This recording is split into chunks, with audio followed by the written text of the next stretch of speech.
Tornado emergency for City of Newnan.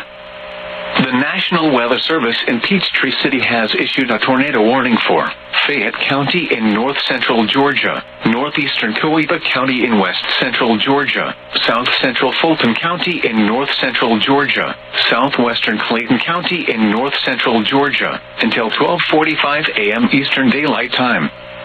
At 12:09 a.m. Eastern Daylight Time, a confirmed large and destructive tornado was observed over Newnan, moving northeast at 50 miles per hour.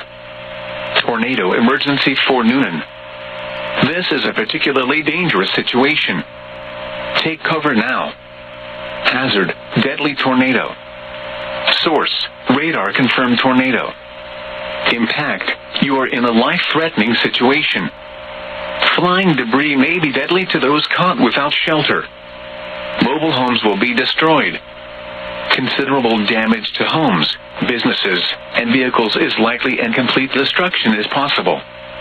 Locations impacted include Fayetteville, Jonesboro, Peachtree City, Union City, Riverdale, Fairburn, Tyrone, Palmetto, Sharpsburg, Canongate, Sandy Creek, Thomas Crossroads, and Irondale. To repeat, a large, extremely dangerous and potentially deadly tornado is on the ground. To protect your life, take cover now. Move to an interior room on the lowest floor of a sturdy building. Avoid windows. If in a mobile home, a vehicle, or outdoors, move to the closest substantial shelter and protect yourself from flying debris. Tornadoes are extremely difficult to see and confirm at night. Do not wait to see or hear the tornado. Take cover now.